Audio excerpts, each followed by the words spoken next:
definitely cut up my number of samples to send off to factories. Yeah. I do it all the time. But like this, like cutting it up and then not sending it anywhere is just like, wow. I do not want to believe that was intentional. I mean, let's peel this off. I'm very curious. For a product like this, what do you estimate? I think this is made at, the fit just down the side makes more sense. The rib should start higher, it should be shorter. How much fabric do you think they use to make a product like this? Historically made in similar factories, you're gonna cut these hoodies up, right? Yeah, both of them. Just another day in fashion. Which one was more expensive? Guys, we have Will here. I'm Joe. Will is the owner of Glass Factory. I'm the owner of Shift Fashion Group. What do we have today? So today, we're gonna be comparing a CP Company hoodie and a Stone Island hoodie. Two pretty different retail prices, but very comparable brands, both Italian sportswear brands. For the CP Company hoodie, talking about a retail price point of, how much was it? It was like $400. I think these both are around 400. They were both around 400? Yeah. Which one was more expensive? I believe the Stone Island was. The Stone Island was more expensive. So I think a pretty interesting comparison. Historically made in similar factories. Now found out this one is made in Romania and this one is made in Turkey. So we're gonna be talking about the factories that they use for these products. We're talking about the construction. The fit. The plan to talk about the construction is you're gonna cut these hoodies up, right? Like. Yeah, both of them. Okay. It's just another day in fashion. I won't make you cut it up. Anyways, I'm not the one doing the crime, but hopefully this will get us to the bottom of which hoodie is more worthwhile, which one you should be buying into, and teach you a little something about good construction. Absolutely. So let's get into it. Yeah, this is a diagonal terry. They actually napped the inside a little bit, so it's not like a full fleece, but it's actually really quite nice. It's super soft to the touch. Yeah. It's like it's an in-between terry and fleece. Yeah, and then on the outside, it's super soft. They probably did some sort of soft water treatment to this, I would say. And so just as a reference, the difference between French terry and fleece is that fleece has actually been brushed, which is why you get a lot more pilling on the inside. So when we're saying it's like a halfway, you can see that it's still soft, so it has a very gentle brush to it, but it's not a full fleece that's heavily pilled. Yeah, you know? They haven't fully taken it up. They haven't napped and broken all the fibers. Nothing on this is actually gonna release, I would say. This is gonna be more durable than traditional fleece, and it gives you a little bit of that warmth still. I think it's a nice fabric, I would say. It's really amazing what they did, and it's so soft to the touch on the outside, very gentle on the inside. I think it's gonna wash beautifully. It should be pretty long lasting, and even the rib, I like the length of the rib. The length of the rib is nice, pretty soft, pretty consistent with the rest of the hoodie, with the torso, with the main fabric they're using. They've lined the hood. Yeah, that's interesting. With self fabric. It's gonna be, I think if you had the somewhat kind of fleeced inside on the inside of the hood, instead of lining it, it'd grab onto your hair and be a little uncomfortable. Might get a little hot, but it gives a little more weight to it too. How much fabric do you think they use to make a product like this? Maybe 2 yards, 2.5 yards, depending on how much waste there's so many panel pieces here. Yeah. So depending on how they've laid this out, and depending on the specific size, that's gonna vary. But there's, if we're looking at it in terms of construction, we have 1, 2, 3, 4, 5, 6, 7, 8, 9 on the inside, and then the pocket. Yeah. 10, and then there probably is a cotton on the inside. All these different panels. Yeah, it's definitely a fairly complex pattern for a hoodie. Something a little bit different for sure. And we have the CP Company logo here. Yeah, so this is interesting. She didn't realize these are actually clear. Are you serious? Yeah. I always thought they were black in the photos. Let's peel this off. I'm very curious. Very satisfying peel. Yeah, this is like revealing the iPhone. Very clean. That's definitely gonna get scratched up over time. Yeah, probably. Standard drawstring. These are very like, for a price point of this, to change these aglets to actually something that's branded and like a lot nicer is pennies. And I think when it comes to a lot of clothing like this too, the cost to make these quite a lot better is nothing compared to the retail cost. Nothing at all. They probably assume people aren't looking at these things, but I think more and more consumers are now these days. 100%. I think it's cheap. This is very typical of like high fashion brands to put like a lot of tags on a product, make it look a lot more expensive. Off-White does that all the time, right? Creates an experience. I think when you're looking at a garment like this, if they're doing additional soft wash, they might be doing it on the garment level. I doubt it. A lot of times when you're seeing stitches like this, you sew this on if you're going to be garment dyeing something, because then you attach your hang tags on afterwards to keep it nice and clean. So the tags are nice and white. Made in, yeah, I think this was made in Turkey, right? Yes, made in Turkey. Coming from a North American market, just remember, you need to size up. In terms of construction, what would you give this? 7.5 to 8. I would say that. I like that they, on an expensive garment like this, you don't want to be puncturing it. Never. With a safety pin, but this is a nice little touch. You just cut that off. And then you see here, they have the cotton tape on the back to support it. Because they put snaps here, if you actually don't have the cotton tape, the fabric itself isn't gonna be structured enough to keep it in place every time you snap in and out, in and out. Although I like... Eventually it might tear. Overall, I think the clear kind of draw for this hoodie is gonna be the fabric. Yeah. That's what's really nice. And you know, with a product like this, fabric is kind of what I would prioritize most. Yeah. And really nice garment dye also, just generally speaking. As a garment dye, I mean, it's not uneven everywhere. It's like, they really took their time when they were dyeing this. Let's take a look at Stone Island. Stone Island. Comes in a garment bag. Garment bag with a print. It's an added touch for sure. Move this off to the side. Right away, really like the color on this, and maybe we didn't give CP Company the chance in terms of their garment dyeing. CP does claim to be the pioneers in garment dye in the 70s. Really? Yeah, as a piece of history. But Stone Island, I mean, color is obviously a very big component of what they do. If you walk into any Stone Island store, everything is sorted by color, kind of like what's behind us. And the products are really clearly laid out, so colors are very, very important. They do a lot of R&D for that.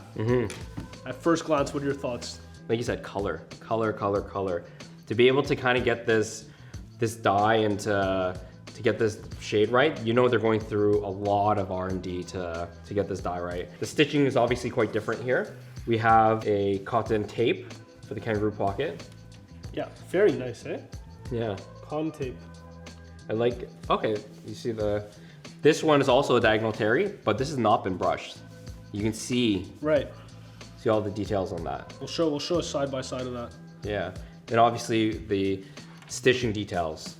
It's meant to really be seen. It's not going to be very clean. I would say the CP Company looks right off the bat. It's more of a cleaner European or aesthetic. This is a little more edgy to be able to kind of show all the seams like this. Exactly. It's like they purposely picked a thread that's actually a little bit darker to contrast it, or maybe it's the composition of the thread that when it was garment dyed, it took to the color differently than the actual fabric, right? Depends on the thing. They actually probably maybe use even like a polyester dye or Polyester yarn. Yeah, then they'll actually dye it, so you don't have to worry about bleeding because they use different types of dyes. What else do we see here? Obviously, we got the Stone Island badge. So they both have their badges. Another point of comparison. Usually they have like a badge garage kind of thing. You can store it like if you're going into like a shady area. You don't have to feel fear of getting robbed. Are you serious? Yeah. That's really cool. All my jackets and the pants have a separate section to put them in. You're paying for this. This is what you're paying for when you're... Yeah, I mean, this is nothing crazy. Yeah. This pocket looks a little wonky in terms of... It does. If you look at the sewing alongside the pocket here, and even here, I do not want to believe that was intentional. I mean, it just... Yeah, it's not straight. It's like sloping out like that. Pocket's way too high, so when you put your hands in the garment, it sits awkwardly. Here. Like marginally, like 1/8, but it's something you can notice. The pocket space, just a little bit. It's a bit tilted. You can notice it. They've bar tacked and reinforced everything here. Yeah, even here. Yeah, on the side seams, the kangaroo pocket. So why do they bar tack? It reinforces the seam so that these are going to be usually placed in points of like high stress. This is actually going to stop any stress from being placed onto the seam itself because it's basically just high SPI, so high stitch per inch, and it's going to keep that seam nice and reinforced. Same thing with the kangaroo pocket. With the cotton tape, you're not going to have to worry about this fabric getting stretched out, and this opening at least should stay this opening even throughout the use. I like the flat. Yes, I'm a big fan of these drawstrings, 100%.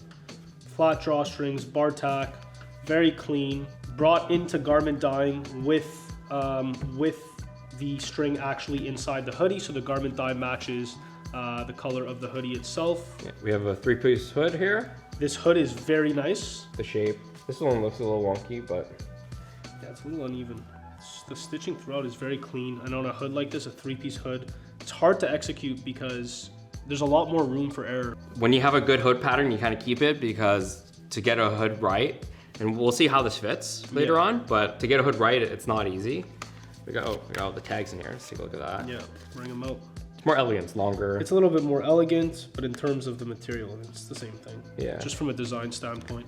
We got it woven here on the neck, made in Romania. Yeah, and then this is probably one of the first few things I've ever seen made in Romania. Oh, word? Yeah. Okay, cool. I think Will and I are gonna be extra critical because of the price point of these garments. But That's always how it goes, right? Like you get what you pay for.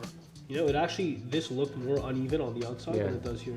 there's like no untrimmed threads that I can very, see so far. very nice. Cotton tape here to back the Stone Island patch where you have the 2 buttons because they know there's going to be tension on those buttons. And then here's the tape that we're talking about on the inside. You can see the diagonal terry here. It's just I would say in terms of the terry itself, going diagonal, it's just a different kind of aesthetic. I think when you're trying to charge at this price point, you need to do something a little different to justify that. Exactly. There's not a lot of defects on this. And so what does it say in terms of tags here? We got the Serta logo again. We got the care label. We got an extra button here. Typical. On the previous Stone Island products I've owned, it would just be this piece. Now they're weaving it practically to Oh, with the back. Yeah, there's a back to it here. Construction looks better here. So far, I like the fabric on the CP Company hoodie more, but I think as we cut into it, we'll get a better look. Yeah. All right, do you want to see what the fit looks like on these? Yeah, let's do it. The rib should start higher. It should be shorter. The whole rib itself should be a little bit wider. It's too tight to the body right now. It's just when he puts his hand in the hoodie, it sits awkwardly. It's awkward, right? You have to put your hand too high to get it. Exactly. Yeah. And then look where his elbow like is resting, like his shoulder's shrugging in order for him to get his hand into the pocket. The thing with Stone Island is there's some products they do, like if you look at the Shadow Project stuff, like the $2,000. Errolson, yeah.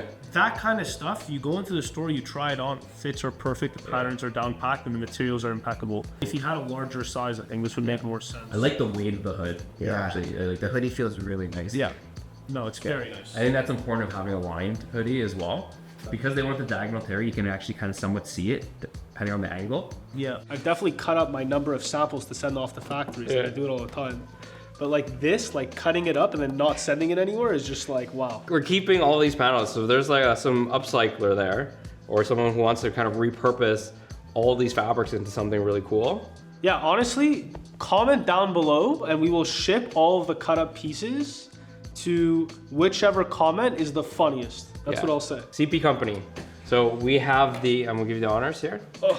I like the fact that, again, this is on a separate line, so we'll put the parts over here. Yeah, so you're gonna make a pocket like this, you're actually gonna fold over the edges, and then you have a machine that will do this cutting. You're gonna be cutting the rest of this. Okay. So what do you think the value of this hoodie is now? A lot less. Yeah, that's like the biggest downgrade in value, honestly. Take off the logo. Ooh. Okay, this is actually... Okay, that's interesting. Okay, so this is actually just elasticated. It's like a rubber gasket that actually just sits around it. This is very cheap, to be honest. It's definitely the last step in terms of making this kind of garment. It's probably the CP Company now. We have the drawstring here. Let's see if it's tacked. Now, sometimes they'll tack it. This one's clearly not tacked. So we have the drawstring here. Flies right out. Let's tackle the kangaroo pocket right here.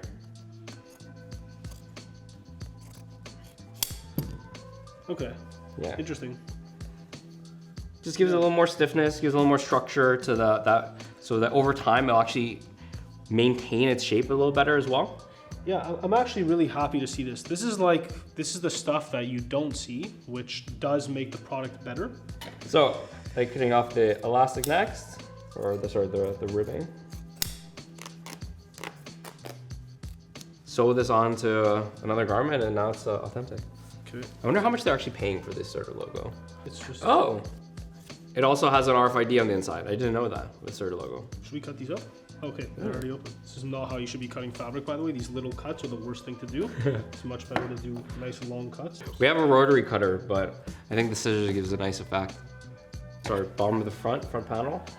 This is actually where you're gonna see, it definitely is garment dyed. What it is, I think what they're spending a lot of time during the dyeing process to allow the dye to penetrate deep enough. If you think in terms of sewing, these machines are gonna be, they're feeding in the fabric, they're able to go at speed. In terms of taking it apart, you're following the same seams, but you're not using anything except for a pair of scissors. Let's get this CP company logo out of here too. Oh, come between the layers. And you're gonna see actually here, this is a perfect example. So when you're doing something like this and you're folding over the seams, when it's you know, what you call a B surface and no one's gonna see, as we'll point out earlier, this is a little bit crooked. Yeah. You know, most people might not notice it, but all we have left is the hood. Yeah, I would cut right down the center, cut it across the bottom, and we're gonna open it up. We have the neck binding right here. This is the hood, and then this is the layer. So they're using the self fabric, and it's double lined. Just tack it in the top there. All right, well, we've taken it apart. Let's see what this, what this fabric weighs.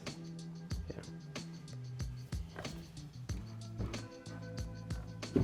Wait, so what do you guess, Will? 320. 320? Okay. To be 370. 370. Okay, so it's definitely, I wouldn't say it's a super heavyweight, but definitely, mid to heavyweight in terms of the fabric itself. I don't think, there's probably no clip of this on the internet. Of a real Stone Island patch, this is the first.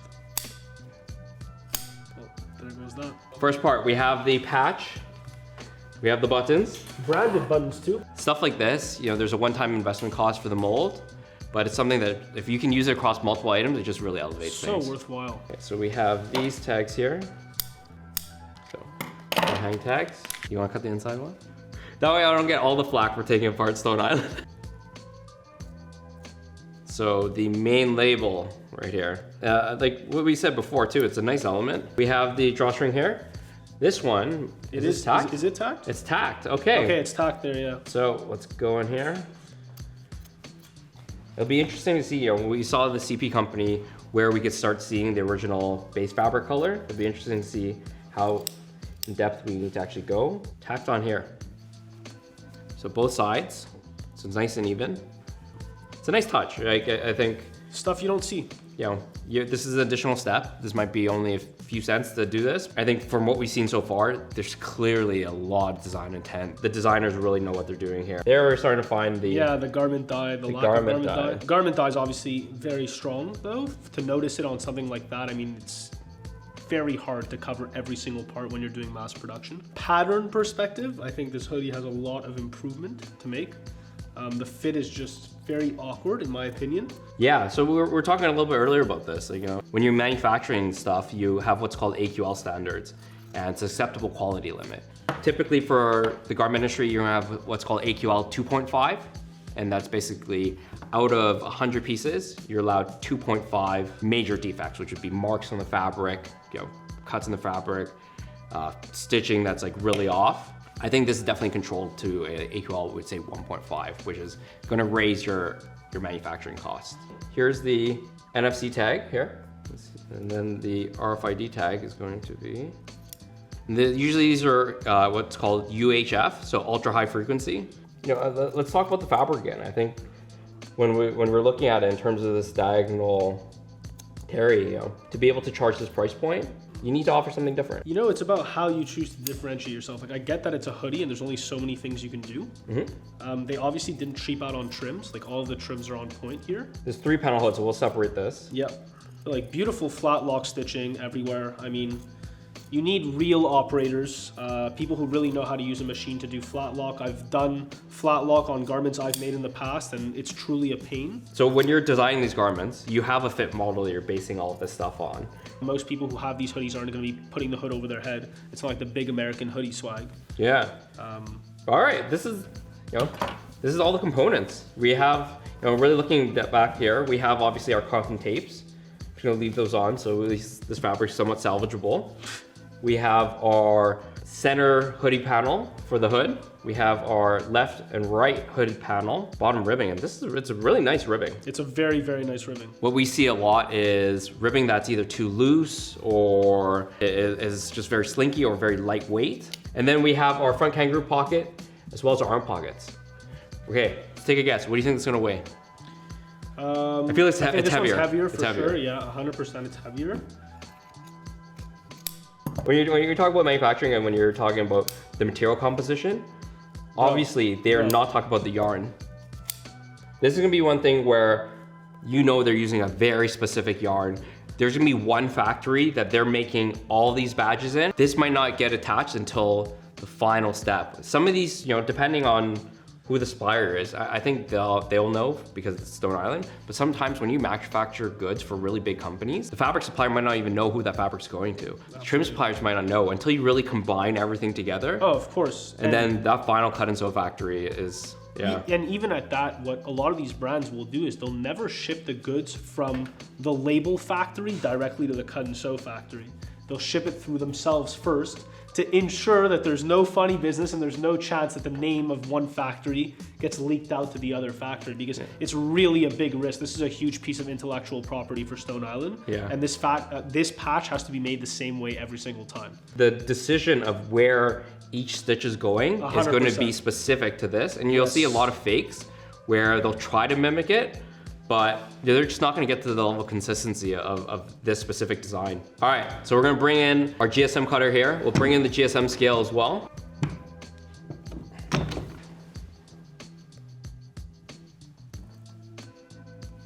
$367. Okay, so like That's interesting. That's very interesting. that's what I was talking about in terms of the fabric. It's basically, you know, just a little bit heavier. It was, I think CP was what, 370? 370. Yeah, so it's a little bit light in CP, but because the fabric feels more structured, Yeah. it feels heavier. And I know like a lot of people, especially when starting out brands, they just think GSM, but like GSM is just one part of the component. There's so many ways to get there. 100%. You know, I can give you a 300 GSM terry, a 300 GSM lace, 300 GSM. It's gonna be drastically different. Very different. I think people obsess over like, oh, I'm starting a streetwear brand. Let me make a 600 GSM hoodie. And to me, it's insane. Like, I think that's the craziest thing. Your focus should not be how much your fabric weighs, although that does make it more expensive. Yeah. Your focus should be how the fabric feels, right? Exactly. So just make fabric that feels great. It's the right yarn. It's brushed a certain way. It's washed a certain way to give a certain appearance. It doesn't weigh 800 pounds. It's also cheaper to ship, so it saves you money. So when it comes to heavy GSM, especially like a heavier one, like 600 or 500, I haven't really seen a lot of 600, but I've seen 500s. When you get up to that level, it's like, how do you get there? Are you using a loose knit yarn that's like really heavy gauge, that's gonna be rough? And I think like some of the ones we've taken a look at are like that. Okay, we just reappeared with some yarn. Okay. So when talking about the yarn, like what we're gonna be talking about is the denier or the, you know, singles of yarn. This one is a comb Supima yarn. If you just run your fingers across that, it feels so fine. But when you're looking at something that's really heavy, it's like, how do you get there again, like you were saying? And I think a lot of people have said the heavier the GSM, like if you pay for 240 and you get 250, like it's bonus. No. If you pay for 240 and you get 250, you get 260, you got a defective product because they've, you know, either tried to get it accomplished and they used whatever they had available, or they're just not caring about the consistency of the product. And it's just a cheaper product. Like a real product should be aiming for the target GSM that was assigned, and it should be getting there by using the right yarns, the right washing techniques. It should be relatively high gauge for a product like this, in my opinion. And that's what's gonna make a longer lasting, better feeling, higher quality product. It's actually easy to get intimate with a product like this. For CP Company, I know that they do a lot of their production in Turkey. I know that they work with 2 knitwear factories out there. One is called Senpa Textil, and the other one is called Polen Textil. So Textil, T-E-K, T-S-I-L, which means textile in Turkish. When you're looking at the cost, I mean, production in Turkey, minimum wages are rising really fast. There's a lot of inflation there right now. It changes day over day. Massive inflation, hyperinflation. In terms of the costs associated with this, we can kind of break it down by component. So fabric, let's start there. The fabric's definitely going to be the the most expensive part. Typically, they estimate 2 meters for a size small. It's probably 1.5 meters. That converts to about 2 yards or 1.7 yards. They probably went to a sunglass manufacturer to make this. You think so? I think so. For this, I mean, you're talking about just getting the mold right. Once the mold is made, which probably costs a few $1,000s, from there they're able to repeatedly make these as many times as they need. Exactly it. Sunglass lens? Like I said, That's a very unique idea. And I think the reason they do this is because if you look at a lot of their products, they have the aviation lenses, so they're actually sunglass. Oh, do they? Yeah, of course. Okay, so they got They're deep the connections. pioneers of putting the lenses on the actual hood. So they're using the same factor that they used to make those triangular pieces for the glasses as this. So I think the sunglass lens call, without knowing it, is actually an extremely good. extremely good call. That's really impressive. On the high end, maybe 80 cents, $1. Oof. You know, you got your 10 cents worth of buttons. This may or may not be made in Turkey. Yeah. Let's assume maybe, I don't know, $2 or $1.50 for all of this. Okay, yeah. If we, including the Serto, I would definitely say that, and including this too. You know, stuff like this. I would actually wish they went finer on this damask woven. You know, you that's a little bit thick. I agree. It is. Look at this. It's like This is a finer label. It's crisp. a little bit nicer. Buttons on the pocket, maybe another 25, 30 cents. Fabric cost maybe $15 to $20. I think I'm in agreement with you in terms of that fabric cost. The actual assembly for a product like this, what do you estimate?